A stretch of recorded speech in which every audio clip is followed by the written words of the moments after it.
You know Gray Bar for electrical parts, but there's one more thing you may not be thinking of us for that can help maximize your next project's total value. Our pre-project planning services are designed to help you win the bid, save on labor costs, and keep your installers productive across your entire build. The sooner you call us, the better. Because when we're there from the beginning, we can anticipate your needs and help you solve problems before they become problems. Yep, Gray Bar does that.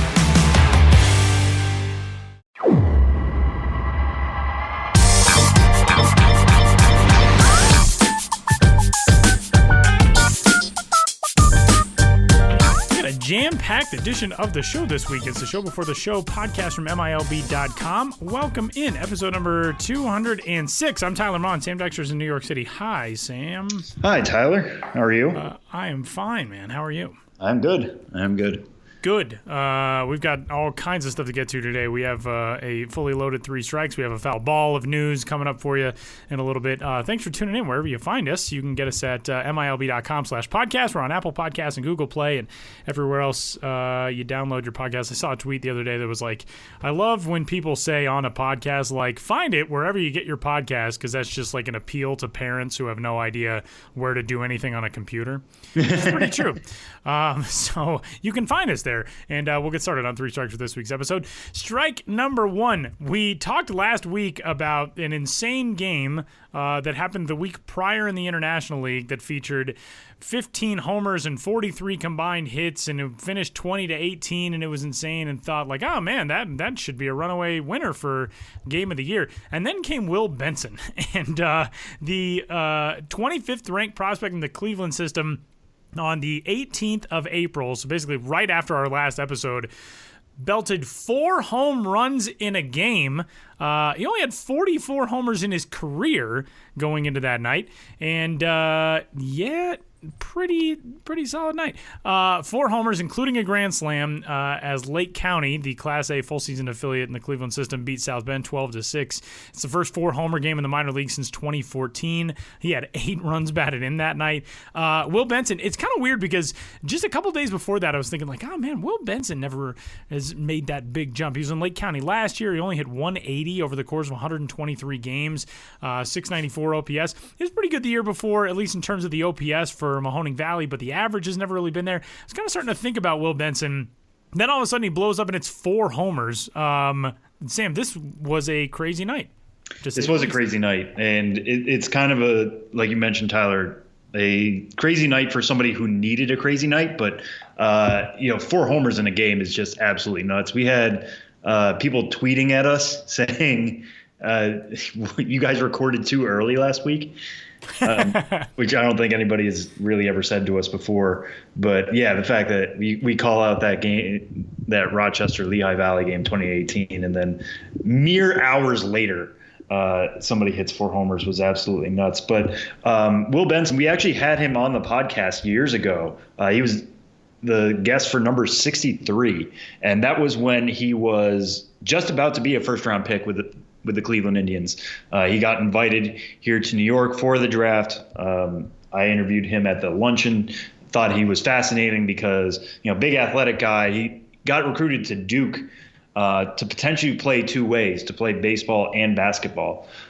Sounded like it was going to be mostly baseball, but then Coach K would allow him to get a couple minutes, which, if Coach K said, yeah, I think we can find a spot for you on the roster, that probably says something.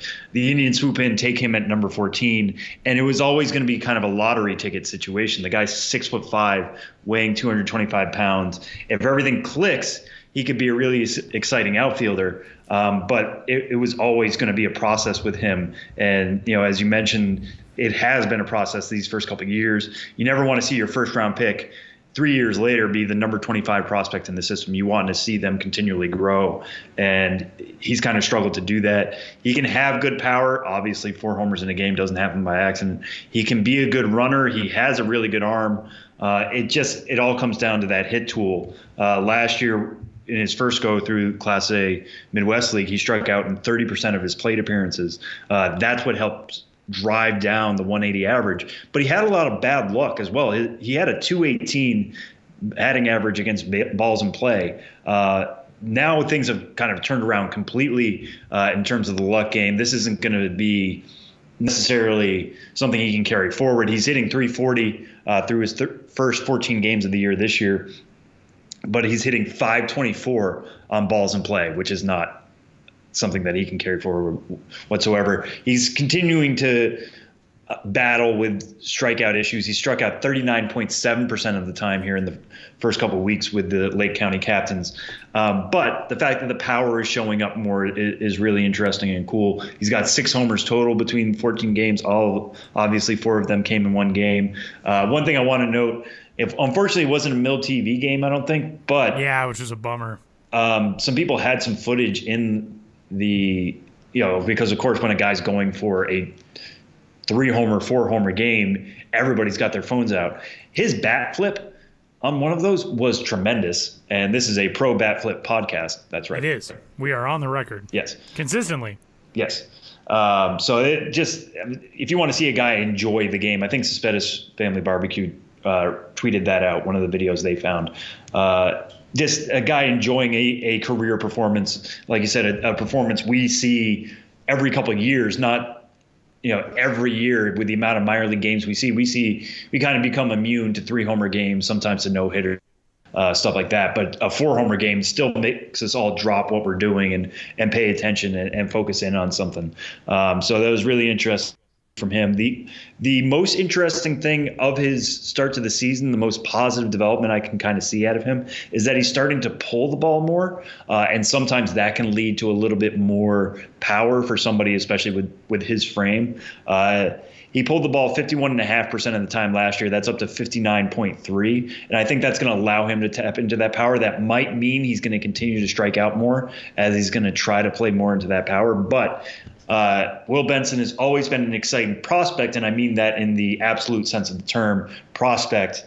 We don't know what he's going to be. You never want to see anybody repeat a level, but especially Class A, if you're struggling down there and you can't break out of it, that's how you get caught up in the churn. But he's only 20 years old. He'll turn 21 in June. He would basically be a high school or a college junior right now. So he's already ahead of some of the guys who are going to be in the draft this year with that minor league experience. We'll have to see where he can go from this. His numbers are going to get wobbly as that BABIP evens out along the way, and he's going to have to figure out better ways to make contact than being, flirting with the 40% K rate. But hey, we're all talking about Will Benson now in ways that we weren't just a couple weeks ago, and that's A, the beauty of the season and getting things that excite you, and B, allowing prospects to grow and allowing them to surprise us and remind ourselves that not everything is set in stone after we spend so many weeks in the offseason studying what these guys can be. Now it's the time for them to surprise us and do things that none of us saw coming. Pretty cool stuff, and a big congratulations to Will Benson for his big night. You can read that story, by the way, up on the site. Our buddy Andrew Bataferrano wrote that one, and you can find that on Will Benson's player page. It's probably the easiest place to track it down. It is from the 18th of April. Strike 2 this week, Sam. Speaking of homers, there is a trend building at the highest level of the minor leagues in AAA. The AAA leagues, Pacific Coast League and the International League, adopted a new baseball this year from the standard minor league balls that they've used forever to the ball that is used in the major leagues. And with that switch, we are seeing a massive explosion in the power numbers at AAA. I think the number right now is hovering somewhere around 135% of what was a homer rate last year. Now this year it's 135% of that. This is crazy to see, and it's weird because it's happening in places where ordinarily we would not see this stuff. I mean, we talked about that game last week. There was a 20-18 game in Rochester, so we're seeing this across the board at AAA. Yeah, and you actually heard us talk about this last week a little bit with Zach Brown in the Brewers system. Zach Brown moving to AAA for the first time. There's a lot to go through with that transition, but we asked him, you're transitioning to a new ball. The baseball this year, for the first time, AAA is using the exact same composition of the ball of the major leagues. A lot of what we're seeing right now in the major leagues in terms of a power spike, there's a lot of talk about approach changing and all that kind of stuff. But a good part of it is driven by just changes in the composition of the baseball. And the fact that that's now carrying down to AAA, and we're seeing some, it's only been 3 weeks at this point, but it's some good hard facts to kind of back it up that, the power that we're seeing in the majors is carrying itself to AAA.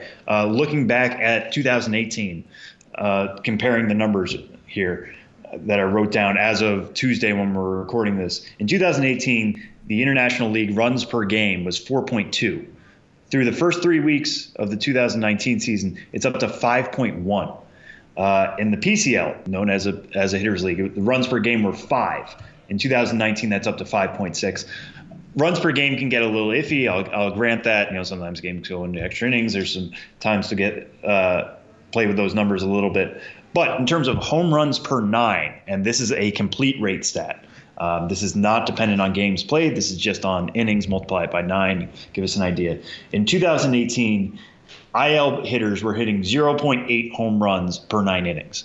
That is up to 1.2. That's an increase of 50% through the first 3 weeks. And this is not a time of the year. Traditionally, we think of April as kind of being dominated by pitchers because pitching, they're usually warmed up a little bit more, but also batters take a while to literally warm up. I mean, usually a lot of what we write in April is just 6 2-hit innings from here, 6 2 innings from there, whatever.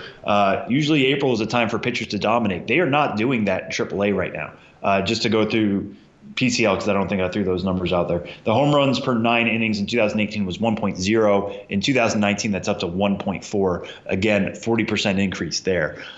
It's just nuts to see the ball take off. Now, does that mean anything? No, I don't think it's hurting the game. I don't think it's doing anything from that standpoint.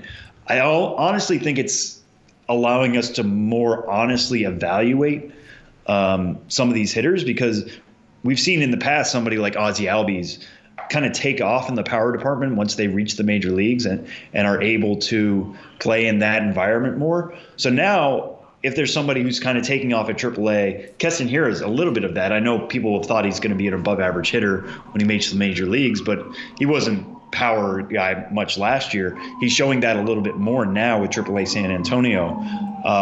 It's a little bit more honest now. We can't say like, oh, what are they going to be like when they're playing with the major league ball? We're going to know because we see it already. Obviously, places like Albuquerque, El Paso, some of these places are more hitter friendly than your average major league park. But, it's still neat to see we don't have this excuse anymore of, what is it going to be like when they make it there? Because we basically already know that. And just a couple other numbers to throw out there.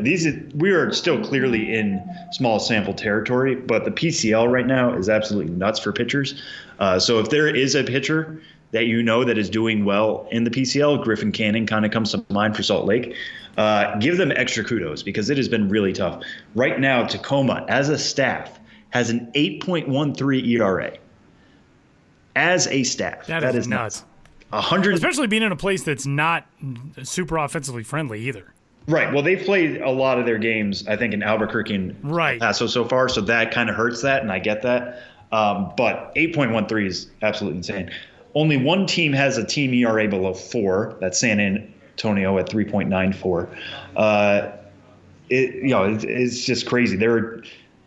Let me count here. 1, 2, 3, 4, 5, 6, 7, 8, 9. 9 teams with ERAs above 5, which is crazy. So, we're going to have to keep an eye on this and what have you. But, it's something to kind of take a grain of salt with pitchers. If they're getting shellacked, might not be entirely their fault. They're getting used to a new system. If they're doing really well, give them extra credit for that because they're doing so in more difficult environments than AAA pitchers maybe ever have.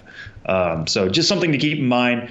Baseball America, I think I mentioned this on the podcast last week. J.J. Cooper wrote a story on this that kind of illuminated to it. I was going to wait a little bit longer, but it's kind of drawn everybody's attention, and it's definitely something we're going to have to keep an eye on as we get deeper into the season. Strike 3 this week. A couple of promotions for top prospects around the minor leagues. Michael Chavis of the Boston Red Sox organization. Cole Tucker already making waves with his dreamy hair and being able to wink at teammates after diving into second base safely. Those two guys up at the big league level. What do you expect? What have you liked from them so far? Yeah, Chavis, it was an interesting call-up because the Red Sox have tried to see where they can find a place for him. Obviously coming off a World Series title, and a lot of that team from last year is still in place.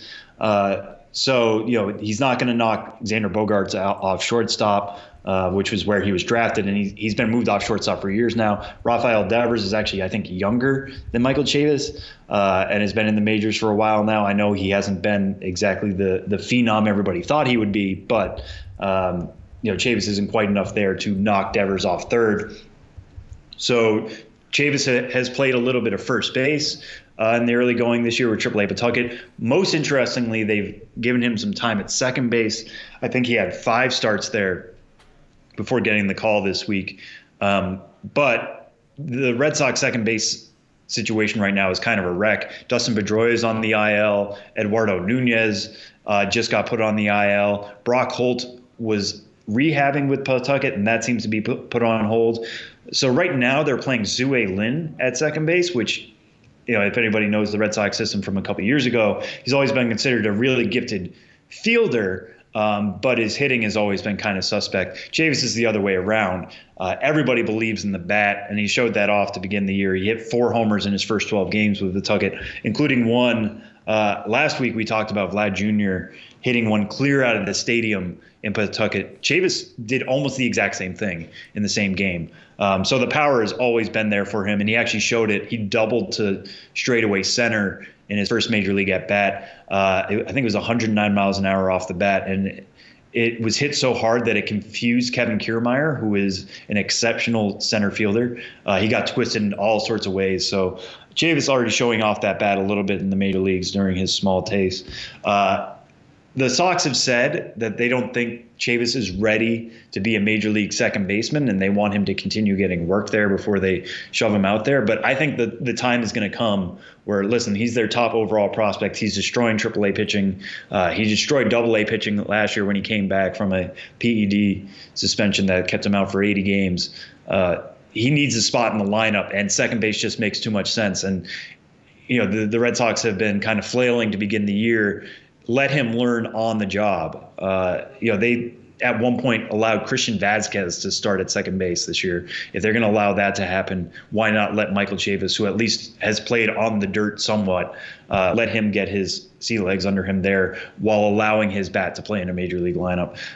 We'll see what happens when Nunez gets healthy, if Brock Holt comes back, if Pedroia's knee ever recovers enough for him to get regular at-bats again. There could be a logjam there, but it's just clearly not there, and the Sox need as much help as they can get to kind of dig themselves out of this early hole, and Chavis is an obvious one to provide that help. One quick note on Cole Tucker. He's not a top 100 prospect like Chavis is, but it was really cool to see him come up at the same time as Brian Reynolds. Both come up and then both hit that homer. And I just want to talk about that kind of as a moment.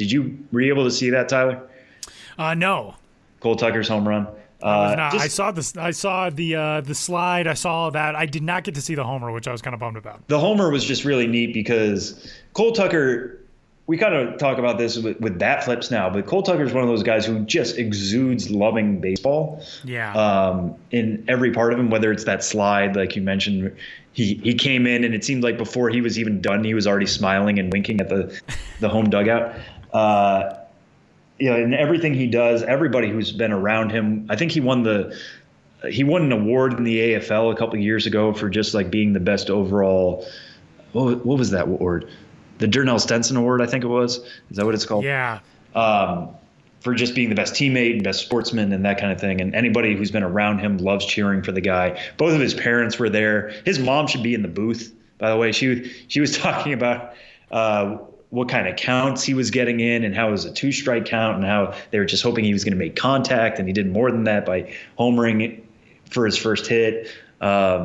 It's one of those things that just makes you stop and remember how cool this game is and how far guys have to work. And his dad talked about, we were here after he signed, as a top pick back in 2014. He was the 24th overall pick. So he gets picked out of Arizona high school, goes to Pittsburgh, gets that sort of treatment, and to be back here 5 years later after working through numerous injuries, but being an especially gifted fielder and runner, and to do that on that stage was really, really neat. Cole Tucker, we had him on the podcast. We say that a lot, which I'm actually pretty proud of. Guys make their debut and you're like, oh yeah, no, we've had him on before. But he called in from Italy to be on this podcast, which was nuts to me because I was like, do you have 10, 15 minutes? He's like, yeah, I'm good now. I'm like, oh, great. Where are you in your off season? On vacation in Italy. It just speaks to the type of guy he is. And, we don't root for players or anything like that, but it is just neat to see them get their chance and to see him run with it in the way he has. So the Pirates are kind of in a weird state right now and trying to figure out who they're going to be. But if Cole Tucker can kind of solidify himself at shortstop, that team's going to be a lot of fun to watch for a couple months here. And one foul ball, which is some bummer news out of the International League today. Bo Bichette, the 10th overall prospect in all of baseball and the second-ranked prospect in the Blue Jays system, has been diagnosed with a broken left hand, according to a report from Robert Murray and Ken Rosenthal of The Athletic. He was hit by a pitch yesterday. Again, we're recording this on Tuesday, making his second plate appearance of Buffalo's game at Syracuse, clanked by a pitch to the left hand and then kind of fell to the ground and walked off, was replaced by a pinch hitter. This is a bummer. And Blue Jays fans, this week, there's a report from over the weekend from a journalist in the Dominican Republic that Vladimir Guerrero Jr. was going to be called up today. He was going to be in the lineup as the Blue Jays took on the Giants. And then yesterday, it seemed like those reports were kind of being poo-pooed by people in areas of knowledge with the Blue Jays organization. He's not up. We don't know when Vlad will be coming up, but now Bo Bichette is hurt, so it's kind of a two-for punch in the gut for Blue Jays fans over the last couple of days, unfortunately. Yeah, and the reason why we made the Bichette thing a foul ball, even though it would normally be kind of lead news for this podcast, is because the timing of it. He is seeking a second opinion. Watch the video. We have it up with the story on the site. He does get hit. The umpire called it a foul ball, which is weird, because you can hear it hit him, and he clearly goes down, and it didn't hit any part of the bat. But anyway. Didn't we talk about this recently? Wasn't there another injury that we talked about this where a player was hit? Joey Bart. Joey Bart's was the same way. Oh, they thought it was a foul ball? His was ruled a foul ball also. That's so weird. They have some tough bones, I guess, these top prospects. I guess. Yeah, if it sounds like it's ball hitting wood, when it's actually hitting bone. But when he like goes down and he puts his gloves back on as if like he's going to bat, and the trainer takes him out and be like, no, that's not a good idea. And he starts to almost like argue with the umpire that like, oh, that wasn't a foul ball. It hit me in the hand. And then like the pain comes back to him and he jumps back down. It's showing a little bit of Bo Bichette's personality, that his first thought is, ow, this really hurts. The second thought is, hey, that wasn't a foul ball. And I want to finish out this at bat. So we'll wait on the second opinion. It sounds like initial tests are broken hand, and that can take a while to come back to, especially with the left one. That's going to be, he's got to grip a bat again, but he also has to use that for his glove. How many months is that going to be out? And on the Vlad Jr. thing, the Jays have kind of said in the last couple of weeks that they want him playing consistently at Buffalo. They want him playing 3 games in a row, at least, coming off that oblique injury. And Buffalo was scheduled to play last weekend. Their game on Friday, I think, got postponed, and then they were supposed to have a doubleheader on Saturday, and that got postponed. So it's been a couple of days since Vlad Jr. had played. He played Monday night. Looks like he's going to play Tuesday night, and then if he plays Wednesday night, okay, now we're looking at a call-up could be in order back half of the week. Keep an eye on that. Hopefully that news doesn't break by the time the podcast is up, and be the Will Benson of this week. But as disappointing as we all, or as excited as we all got for the idea that Vlad Jr. would be up on Tuesday, it's not the case. They still want him to go through his progression, and once he does that, it sounds like he'll be up in short order. So that will probably be strike one for next week. And that'll do it for this week's edition of Three Strikes. Coming up, we are going to head to the Boston Red Sox organization, and that is where we find the newly minted 22nd ranked prospect in that system, Marcus Wilson, acquired from the Arizona Diamondbacks this month. Marcus Wilson joins the show next.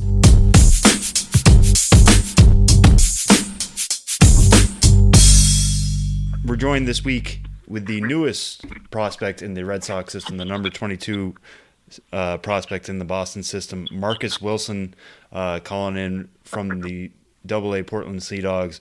Marcus, it's been a hectic week for you, but how are you doing? How are things settling in the new spot with the Sea Dogs? No, it's going good, meeting new teammates and all the front office personnel, but it's all good over here. Yeah. So let's kind of walk us through that. I feel like everybody's got a trade story. You, of course, coming over from the Arizona Diamondbacks in a trade for Blake Swihart. Interestingly, you hit your first 2 homers of the year. You homer back-to-back for AA Jackson in the Arizona system. Then you find out you're traded. Walk us through that whole process. Well, yeah. It's crazy. It's crazy getting traded because you see it all around you. It's part of the game, but until it happens to you, like, you kind of don't know what to do or what to feel or what to expect. But no, it's a good process. So, what was it? Saturday or Friday or Saturday? I got a call. No, I didn't get a call. I'm sorry. I got late scratch from the game. And it was about an hour before the game, and I was like, okay, that was weird. And then sure enough, like 20 minutes later, we were a little behind on the delay, so they called me in the office and they told me I was traded for Swihart, and just a lot of emotions going on. Been with the D-backs 5 years, created a lot of good relationships with different people, and it was weird, but, it was cool. Stayed for the game. And then we went to Birmingham, flew out that next morning, came here Saturday around 3:00. Their game was already canceled. So spent the next 2 days because the next day was Easter and they had it off. And then on Monday, reported normal time, like 12 o'clock. And then, meeting all the guys. A lot of good guys in this clubhouse, man. So I'm glad I got a lot of nice guys around me and, just ready to play some baseball. Yeah, and did you know anybody in the Red Sox system, or did you have any contacts there initially, or were you just coming in fully fresh? I was just, I knew Oscar Hernandez, so he was with the Diamondbacks too for a little bit. Met Oscar. And, besides that, I didn't know anybody. I didn't know anybody in New York. So what did you know about the Red Sox system as a whole then? Maybe not any individuals, but at least from the outside. And, it's only been 2 days, like you said, since you've been activated. But what are your initial impressions of the organization? First class, definitely. It's not too much different. I feel like everybody's kind of the same in some sorts, but it's not too different. What else is different? Definitely fan bases. There's a lot more fan base here than there was in Arizona. And, guys are kind of the same. A lot of good guys over in Arizona and same here. But not too much different. Yeah, and one of the things that stood out to me is after you were traded, just the outpouring of support from guys around you. I know John Duplantier sent a tweet out to Red Sox folks saying they got a good one, and Jazz Chisholm seemed to get emotional about it. What was that core relationship that you developed in Arizona? What was that group of guys like, and what was it like leaving them in that moment? Yeah, definitely. It was tough, man, to be honest with you. Those are like my brothers, man. I came up with Chisholm since he came in instructional ball in 2015, man. Took him under my wing. I've known John for as long as he's been in the org, went to Hillsborough together, and then Kane County, and we've always been close. A lot of guys I've gotten close to in the org, because I've been there for so long and seen a lot of people come and go, but it sucks to leave them, but just like I said, they're like my brothers, man. So baseball, that was our job, but it goes beyond that, definitely. Right. For sure. Yeah, no, that definitely came across with those guys. And when you were trying to process this, it's been at least a couple days. It may take a little bit longer to feel settled. But when you look at a trade like this, how do you kind of approach it? Because trades are always interesting. There's not something that really happens in any other industry. On one side, a team is acquiring you. They want you. They like you. They see something in you. On another side, you're being traded away from somewhere. How do you kind of look at a deal like this? I always try to. I always try to look at the positive in it. So the Red Sox obviously wanted me, and I was just trying to take all the positives. I get a great opportunity here, like I did in Arizona. I'm just thankful for the opportunity and just trying to go out there and do my job every day, like I know I can. And when you had those initial conversations, I know you said you're getting to meet a whole bunch of new players and front office staff and stuff like that. What has been the message they've extended to you, or what have they told you in these first couple of days that they liked about your game? Not so much about my game. I haven't talked to anybody about that part of it yet, but definitely they're just saying welcome. You're in a good spot and the opportunities here, and just go get it. And I'm just gonna do that. I just come every day and do my job and just get along with the guys. Looking forward to creating some good relationships here too. And I know you talked about what it was like having to watch the game and then fly out from Birmingham and all that. But what other logistics that a lot of people don't know about trades? I mean, when we were texting before, you said you were getting set up with a host family in Portland. It's not like you were going from Jackson to Reno or Jackson to Visalia or something, well-worn paths. You're going to a whole new city, a whole new organization. What kind of background stuff have you had to do these last couple of days to get settled?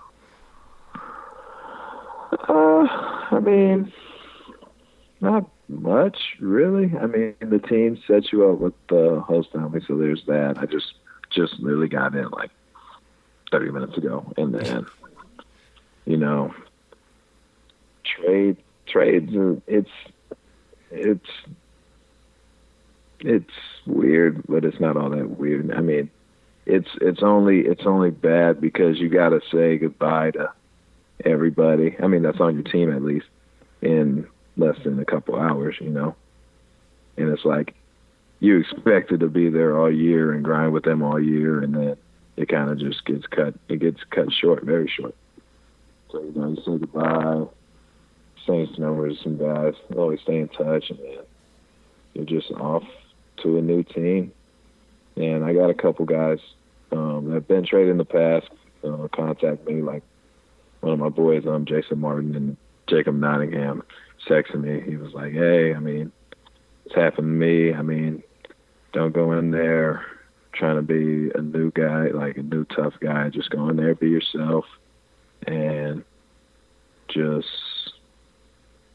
be yourself, really. And then, you'll make new good relationships with different guys, and and you're just gonna keep playing ball like you can. So it's not too different." Gotcha. Well, kind of along those lines, you're entering this year at Double-A for the first time, coming off a season at Class A advanced Visalia last year. It seemed like you broke out a little bit in 2017, hitting .295 with an .829 OPS, and things kind of stepped back a little bit last year in the Cal League. What were you able to take away from last year, and what were you working on in the offseason potentially for this trip to Double-A for the first time? Everybody tells me this is the biggest jump, and I think it is definitely challenging. But I like a good challenge. I'm never gonna back away from it, and definitely from last year, from the struggles. Just don't dread them. Don't go up there and just like don't go up there thinking about failure or anything. Just go up there, play your game, have fun. That's one of my biggest ones this year, is just have fun. Don't let the game bring you down, and because that's what kind of happened last year, taking it too serious and changing stuff. And so now I'm just going to go out there and just have fun. Just leave it all on the field. Definitely, because now I know, because that's where people go bad is when you start thinking about it and letting it affect not only on the field but off the field too. So, Right. How did that kind of manifest if you don't itself? do that, it'll be fine. How did that kind of manifest itself when you're talking about getting too worried about things and letting that affect yourself on the plate? Where did you feel like you were doing to kind of force things as the season went on? Trying anything and everything, trying to get out of it, and that never works. Bad thoughts, just like usual stuff when you struggle, really.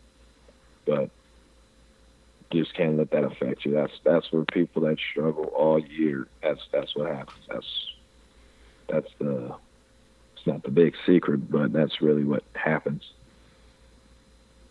Because I remember in 2017, I didn't think about anything. I was just going out there having fun and playing the game, and stats are going to take care of themselves. So, and well, I know taking care of itself, but one of the stats that kind of stood out to me, we talked about, you went homered back-to-back games there in your last two games with the Generals. You had 5 extra base hits. 8 of your first hits were for, or 5 of your first 8 hits were for extra bases. Seemed like you were putting in a little bit more power. Is that a part of your game you're trying to develop, or do you feel like that's just developing naturally over a short sample right now? I think it's always been there. It's kind of developing too at the same time. But I kind of know myself as a player right now. I have some swing and miss, but it also comes with some damage. So I'm just trying to get balls to hit and just attacking early and not missing my pitches. And one of the things that happens when you move to a new organization, you move into a new situation, and with the Red Sox system, obviously they have a really good outfield at the major league level right now. What is it like moving into that and trying to find your way into that? How much do you kind of study the major league organization? How much did you do that in Arizona, and how much do you do that now in Boston? In Arizona, it didn't always change because we always had Peralta, and now we have Dyson. They had Dyson and Jones over there. They definitely, the D-backs always took defense seriously, so I did too. That's always the thing that I'm going to try to always get better at. And you're definitely, best. I could arguably the best outfield in the game, but you can't really pay attention to all that. You can kind of just always just focus on what you're doing, and that's my approach at it. I'm just going to take it day by day and just get better every day down here. And one of the cool things about being in the Red Sox system is they, at least at some of the levels there, they try to make it a similar experience to being in the majors at Fenway Park, Hadlock Field. You've played there 2 games now, got to experience it a little bit. Part of that is the big left wall, and left it in Portland as a right-handed hitter. How much are you aiming for that and trying to take advantage or in BP or have that translate into games here early on?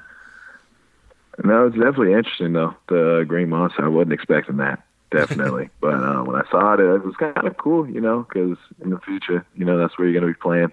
And, saw that. I don't really aim for it too much because that's not really my power zone, I guess you can call it. I'll pull balls, but I won't pull a lot of homers, definitely. More right center guy. Fair enough. All right, so I want to jump back even further. In 2014, you were a collective balance round pick. But not only that, you were coming out of the Urban Youth Academy as well. I think you were the highest pick in 2014 to come out of the Urban Youth Academy. What was your experience like in that system, and how did that kind of get you ready for pro ball and the whole draft process? Yeah, definitely. It's like my second home, Always would go there, get my work in after school, and they've done a lot for me. And they got me. Carl Nichols down there, Kenny Landreau. I have a lot of knowledge that they passed on to me, and others too, like Dominic Smith and Jeffrey Crawford. But, we all grew up together and grinded together through high school and all that. But now it's fun seeing all of us, at the top of the organizations. It's kind of neat, looking how far we came. Yeah, and what's some lesson that you learned then that you still find yourself leaning on now? Kenny always talked about approach, and it's kind of, I've always kind of had that same approach coming into pro ball. And, we always preach approach, because when people get into mechanics too much, I mean, it's starting to become very mechanical now, but when you think about the mechanics too much, it will never go right. So we always think approach.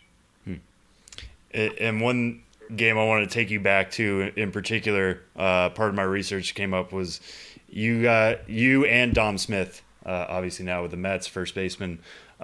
You guys led Sarah High School to its first CIF baseball title back in 2013 at Dodger Stadium. You actually homered, and there's a quote in the story that I'm reading that you said hitting a home run at Dodger Stadium is a trip. It's just unbelievable. I'm at a loss for words.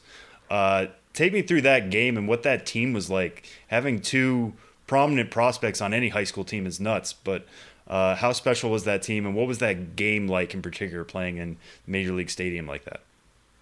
Definitely, that was the best group of guys I've ever played with, man. We're still, I think everybody on that team still stays in touch. It was awesome playing with those guys for 4 years, man. It's because we all kind of grew up playing together, and then I transferred over in my junior year, and it was the best time of my life, man.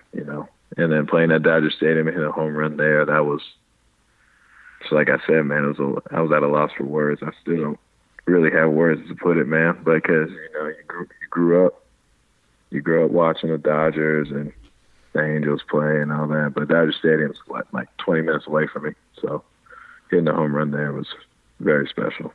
Very special feeling. I wish everybody could feel that. Have you had a chance to play in a Major League Stadium since, either going through the draft process or like taking BP in Arizona, anything like that? Yeah, we played a couple exhibition games at Chase, and then Wrigley for the Under Armour game, and then where else? Petco for the other one. Perfect game. Those are all. It's fun playing in a Major League Stadium. There's definitely it's nothing like it. Dominic we always spend the off season together, and he always tells me, man, there's nothing like playing in the big leagues. So always just striving to get there. Yeah, and according to the story, Smith was the pitcher in that game. I don't think anybody really envisions him as a pitcher now. What was your scouting report on him back in the day? Oh, man. I think he threw hard. If I'm not mistaken, I think he was like 93, 95. I'm surprised people didn't really look at him as pitching because he was so good at hitting. But, I mean, he was good. I got him, though. He's in my book. Is that the story you still tell everyone now? Is you homered off a Major League? Everybody, man. No, yeah. No, I doubled. He's not in the book, but I got him. Right. Like 1 or 2 at bats off him. Fair enough. I got him and struck him out too. I let him know that one all the time. So what were you like as a pitcher then? Oh man, I was just throwing the baseball, man. I wasn't really a pitcher. I was always a hitter. There you go. Fair enough. It's worked out pretty good so far. Yeah, right. And when you have those conversations with those guys, you also mentioned J.P. Crawford, somebody who got through the youth academy as well. What have they told you about the major leagues and what to expect when you get there? Because it is so eye-opening. It's one of those things you can't really prepare for until you're there, but at least you can have somebody describe it to you. So what do you hear about the major leagues from some of the guys who have been there before you? Literally, because like two of my close friends made their debut this year. I mean, Dominic Smith, obviously, he always tells us show stories, and they're unbelievable. But he said it's everything you dream of and more. He was like, you can't really put into words, but it's the best thing. It's the best thing ever. That's what they always tell me. So, I'm just kind of just ready to see it for myself, Right. So, well, now you're potentially preparing to, if that's going to happen, it would happen with Boston. So you're an LA guy. How much do you really know about Boston as a city? No idea. I never paid attention to really the Boston Yankees. Obviously, I know about the rivalry, but I never really paid attention to them like that. Always NL West guy. So okay, Dodgers, D-backs, who else? Rockies and San Diego. We always paid attention to that because that was us. But yeah, no. But it's definitely interesting though. Yeah. So all the history here, they're telling me all about the history in Fenway and all that stuff. The fans and the East Coast is pretty nice. Right. I was going to say you're in Maine now, which I imagine that's probably your first time in Maine. Yeah. Definitely. Okay. All right. So what has stood out about that? Have you had like a lobster roll yet, or at least something to feel at home in New England? I wish, but no, not yet. I've really just been locked in this hotel for a while. Fair enough. Yeah. But I'm trying to get out there. I heard the seafood's great out here. Been to Cracker Barrel though. That was about it. Okay. All right. Well, yeah, you got to get out somewhere other than Cracker Barrel. I gotta like get seafood though. I heard it's known for seafood. So. Oh yeah. Definitely. I heard the summers are nice here, so I'm looking forward to seeing that. Fair enough. All right, well, we'll leave you on this one, Marcus. You are introducing yourself to a new fan base, a new organization. In the weeks, months to come, as Red Sox fans and Red Sox brass get to know you better, what do you hope to show them? How do you hope to kind of introduce yourself here to an entire new organization and everybody that follows it? In the next few games and like I said, weeks and months. I'm just going to come out here and play every day. My name is Marcus Wilson. I'm not going to put on a facade for anybody. I'm going to play hard and play to my best of my ability. No excuses. I'm just going to get the job done. All right. Fair enough. That's a pretty good I'm going to have fun doing it. Yeah.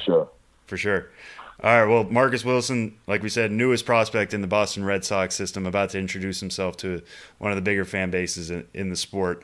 Marcus, thanks so much for joining us. Good luck in your first couple of days with Portland. Get some seafood, for crying out loud. Go get yourself a lobster roll. Yeah, and, I will. Thanks so much for joining us. No, thank you for having me, Sam. Appreciate it.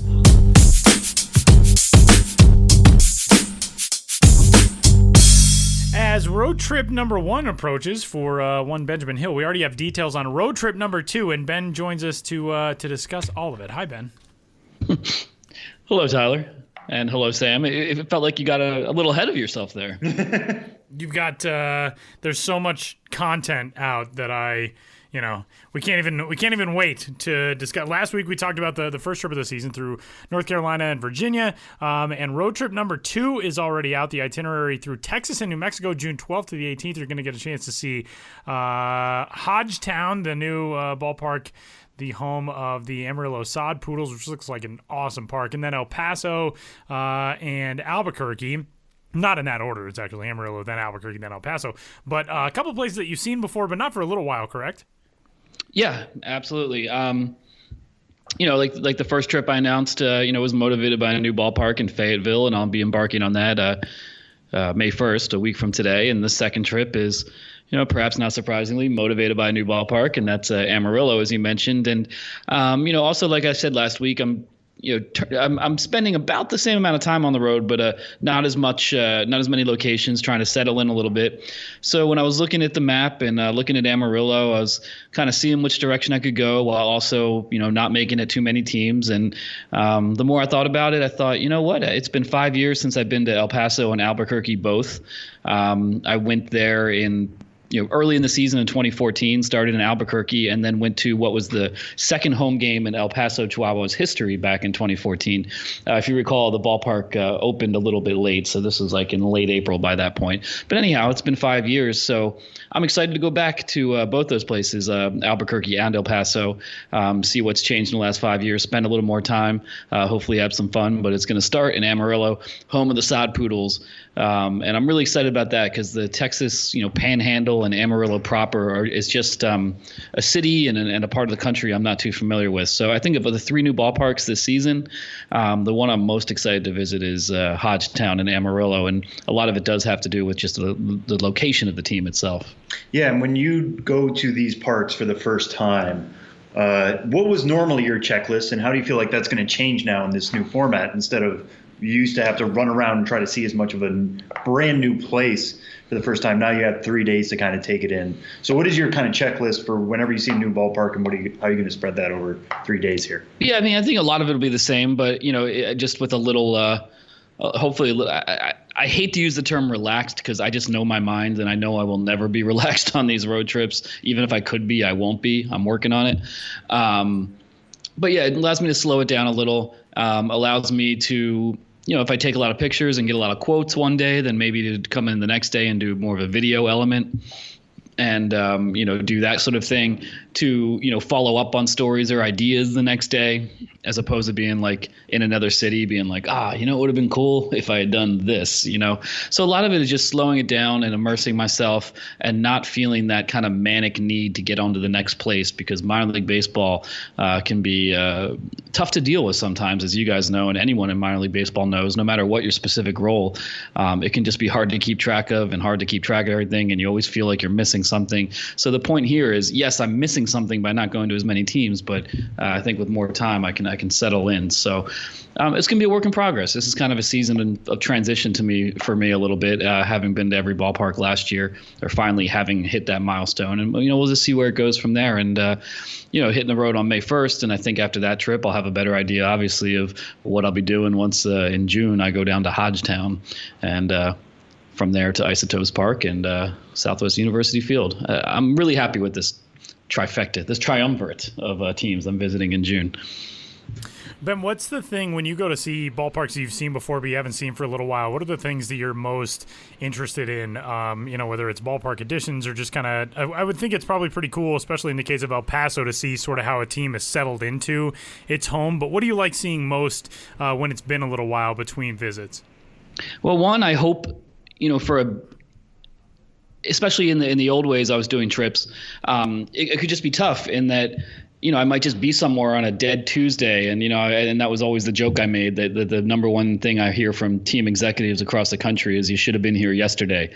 So when I go to a place again, and a lot of times I'm motivated by the desire to hopefully visit the team in a better circumstance, hope for good weather. Again, with 2 or 3 days in a ballpark, it's a little bit of an insurance policy. So a lot of it is just hoping to improve on what might have not been a optimal experience the first time. And also seeing what's changed. Like you mentioned, Tyler, like when I was in El Paso in 2014, the whole angle, of course, was like, there's this new ballpark and this is what it is. And it's new. Now it's going to be, this is 5 years in and really getting a sense of how the team operates, see where how the fan base is now that it's not the newest thing in town. One angle I'm really intrigued with in El Paso that I hope to explore more this time is, the proximity to Mexico. It's literally on the border. The ballpark is essentially on the U.S.-Mexico border. And the team has game day employees and markets to Mexican fans. And that's something I want to explore more, is getting to know some of the people who work at the ballpark, who live in Mexico, some of the fans, who actually come over from Juarez to see a game in the U.S., how the team markets to them. That's definitely something I'm looking forward to doing. And I was so impressed by the food in El Paso last time that I'm really looking forward to whoever that designated eater is. And you can, read this blog post.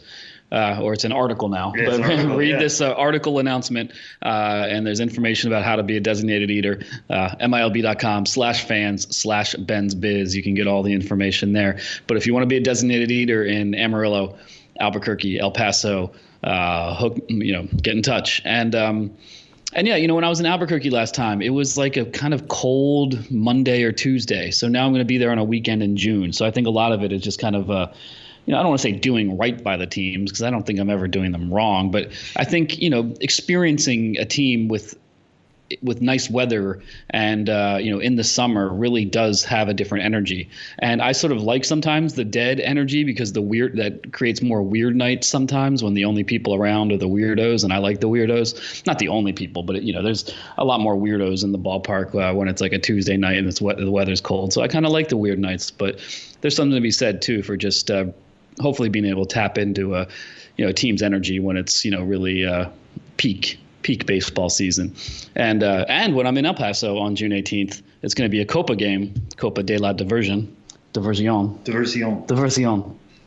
de la Diversión.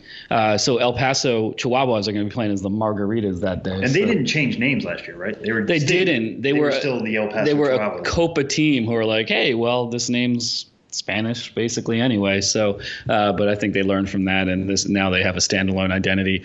And El Paso is, allegedly the birthplace of the margarita. Maybe that's something I can investigate when I'm in El Paso. Something tells me you won't have trouble investigating the margaritas night. Yeah, I'm going to go on a margarita. I'm going to go on El Paso's margarita trail and see what it leads to.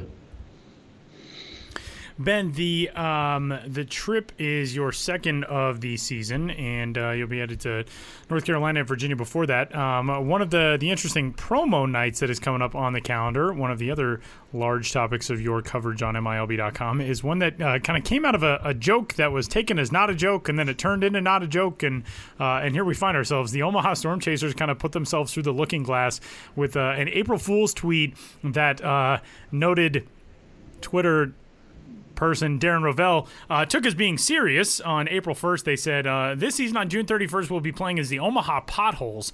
The city of Omaha, state of Nebraska, had an insane and really kind of awful in a lot of ways fall and winter. And Omaha manifested itself in just atrocious potholes, like all over the place. There were horrible potholes. So the Storm Chasers did this as a joke. Darren Rovell thought it was true, which on April 1st, how you can be so logged on to the internet and think that anything is true is kind of surprising. But Omaha took that and ran with it. They're making it a real thing. They said in the tweet that it would be on June 31st, which probably should have keyed you in that it was not real. Now they're going to be doing it on April 24th. So this is coming up. We're recording this on the 23rd. So this is coming up tomorrow. And this looks like it's going to be a big deal for Omaha, which is really cool. Yeah, on a Wednesday in April, no less, which is not exactly a promo powerhouse type of date. And in my promo coverage, I've been doing this a long time, so I'm always looking for a new angle, and sometimes it can be hard to find.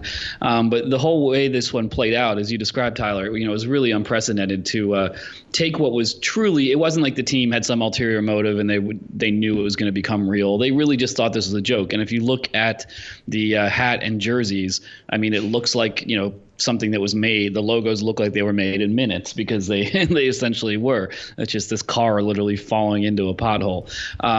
But yeah, they got a much better reaction on social media than they thought. I think they were getting a better reaction before Darren Rovell tweeted about it, but I think Rovell getting faked out put it over the top. And the Storm Chasers have a great social media team who really know how to use the medium. So they really capitalized on it, got a ton of attention. And, it's funny talking to Marty Cordero, the president of the Storm Chasers, he was saying, like, on the afternoon of April 1st, they were having a staff meeting saying, should we do this? And then the day of the tweet.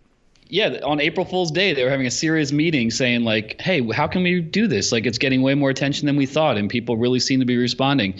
And so they just wanted to capitalize it and get the energy. And it's a little detail in the story, but I think it shows how teams think. They wanted to capitalize on the energy of this joke and make it a reality. But the next day, the University of Nebraska was announcing their new basketball coach or having a press conference. Yeah. And it's just kind of funny. That's not like a national news story, but if you're especially if you live in Omaha, that's big news. And it's just funny how teams are always making these calculations like, well, we can't do it tomorrow, April 2nd, because too much of the sports media is going to be consumed by Fred Hoiberg being elected as the basketball coach. But April 3rd, bam. hey, guess what? This is real, and they're doing it. With the turnaround, it's not like they don't have like the fitted caps, the 5950s. They don't have on-field uniforms, so they're not technically playing as the Potholes. But the players and coaches will wear Potholes jerseys during batting practice. Those will be auctioned off later. Potholes merchandise is for sale now, and of course, it'll be for sale at the ballpark. And it's interesting again with promotions when I think the average person just like, that's funny, it's Potholes night. But when your team, you have to think about every aspect of your front office organization and how you can, is there a community relations aspect? Is there a merchandise aspect? Is there a sponsorship aspect? Is there a concessions aspect? So they really quickly thought about it and found some things.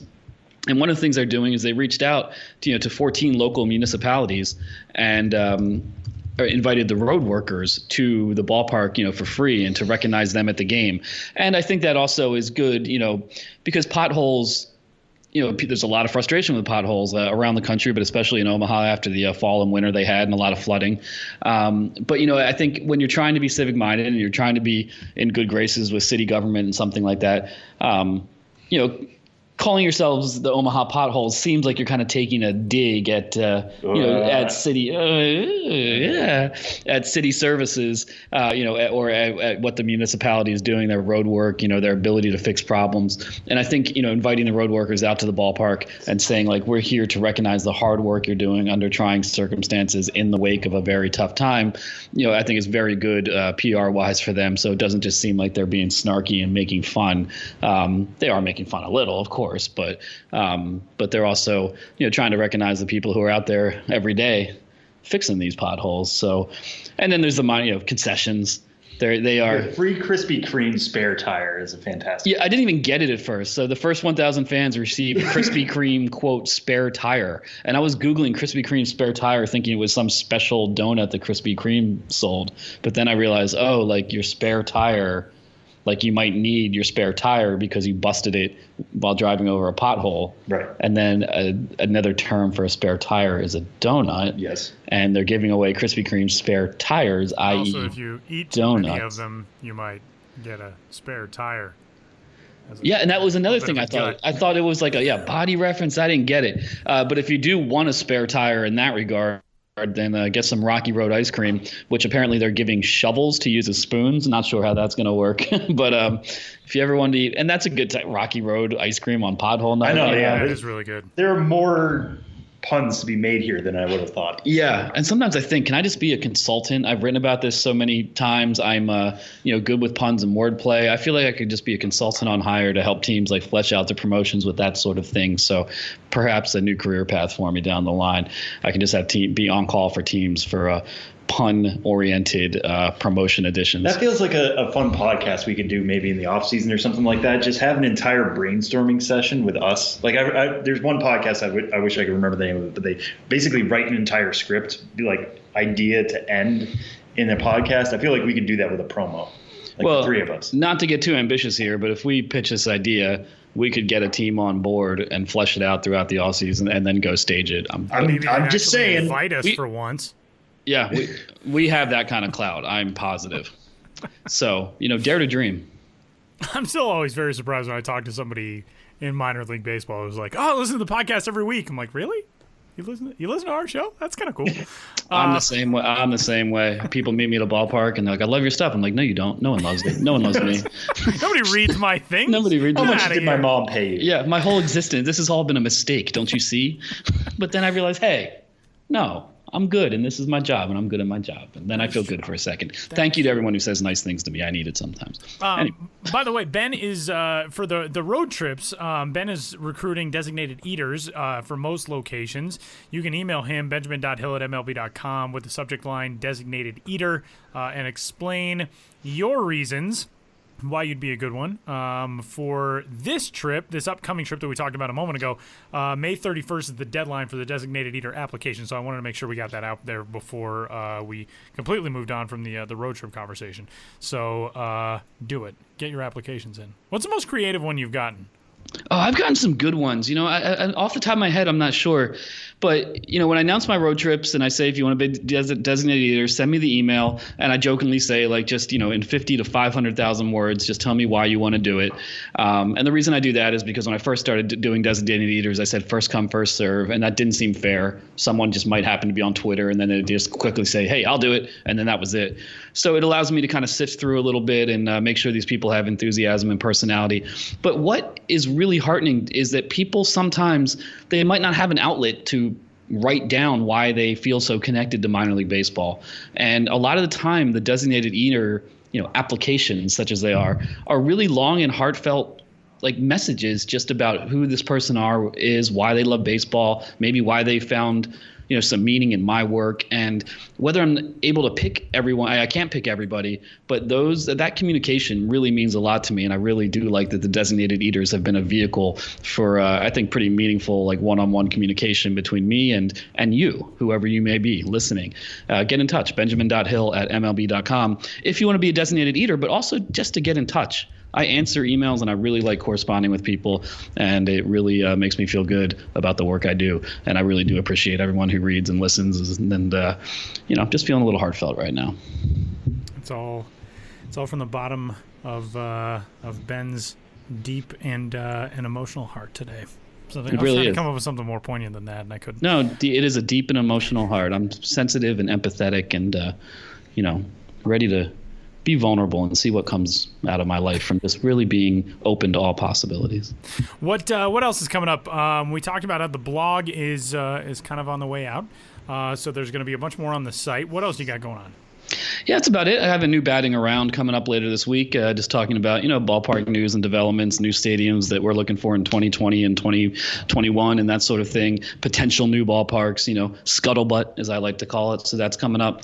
I'll probably, even though I personally might not be the biggest Star Wars fan, I'll probably do a promo preview column, just kind of rounding up some of the best May the 4th nights and that kind of thing. And finishing up my final blog post right now, just kind of putting a bow on the blog.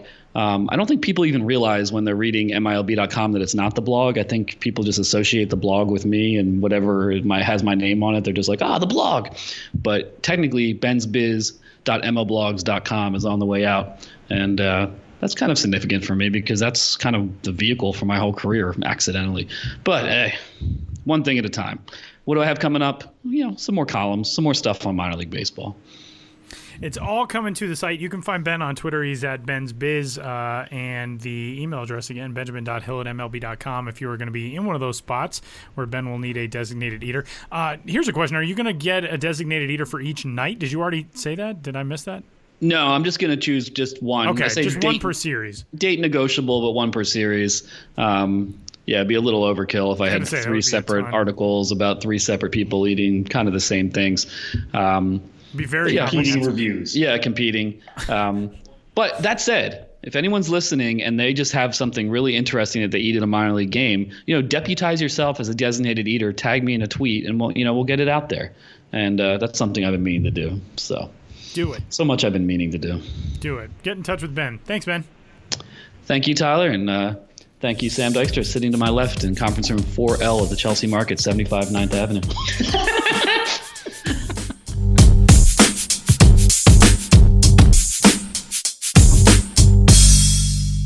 Final segment of this week's episode of the show before the show. MILB.TV is your home for all the best and brightest in minor league baseball. You can get your subscription now for the 2019 season and check out some of what's going on across the minor league. Sam, what are you watching on MILB TV? Yeah, so here's somebody who we should probably be talking about more, so we might as well be talking about him now. Yordan Alvarez, prospect in the Astros system, is having an absolutely phenomenal start to the year. He was the first minor league batter to 10 home runs this year. He's got 10 in 17 games with AAA Round Rock, hitting .339, .451, .915 in those 17 games. Equal walks to strikeouts, doing all the sorts of things I love to see out of a hitter. He's always had power potential at 6'5", 225 pounds, but is really starting to put it together now. He went deep 8 times in 45 games with Fresno last year, has already exceeded that in his return to the PCL.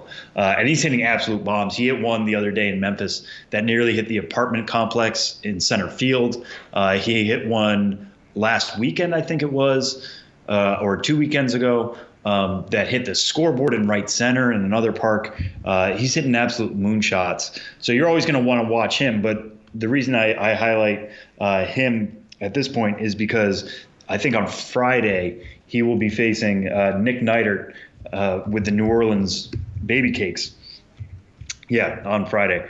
That's the way it's scheduled to go right now at 8:05 Eastern. Round Rock has some other interesting guys as well there. Kyle Tucker is still on the Round Rock roster. Miles Straw. Nick Neidert is a prospect in the Marlins system. Specifically, I think he's number 4 there. He's had a really rough go of it to begin with. Again, AAA, dealing with a new ball for him, dealing with a new league. But he's got an 8.71 ERA in 3 starts. Going to have a heck of a time trying to figure it out against that Express lineup. But if you're a Marlins fan, it's a good chance to see him get tested. If you're an Astros fan, it's a good chance to see what Tucker and Alvarez can do against another impressive starting pitcher. And if you're just a prospect fan, you're going to want to see how these two sides kind of battle it out. So that's my pick of the weekend. Mine is also in the PCL. John Duplantier, who's a second-ranked prospect in the Arizona Diamondbacks system, has been really, really good. He's had just a couple of minor league outings so far this season. He was obviously in Arizona to start the year. Coming out of the bullpen, he has been put back into a starting role with AAA Reno. So far, combined between his first 2 outings, 5 2/3 innings, no hits, no runs allowed. He has walked 5 in those 5 2/3, but he's also struck out 7, and one of the most electric guys in the minor leagues. And got a chance to talk to him after his first outing, and it was just kind of cool hearing what it was like, getting back to being in a starting capacity coming out of his major league debut. He hadn't relieved much. I think only 1 relief appearance in his professional career before this season. And this is a totally different circumstance when you're doing it in a major league bullpen, and then all of a sudden you're back in AAA and you're starting again. So it's kind of cool to hear. He's such a cerebral guy, and to hear kind of his the mechanics behind getting out of that mentality of being thrown into the bullpen, got to be ready to go at any time, and then all of a sudden knowing what you need to work on to get back to the major leagues, maybe do it as a starter. You're back in that starting role. You're trying to get yourself lengthened out to go deeper into games. Just some really interesting stuff, and you can kind of watch the next step in that re-evolution of John Duplantier back to a starting role coming up on Thursday as he and the Reno Aces take on the Fresno Grizzlies. That game is out in is that out? No, it's in Reno game, so you can check that out at MILB.TV as well. And that'll do it for this week's episode. For Sam Dykstra, I'm Tyler Mom. We'll talk to you next week.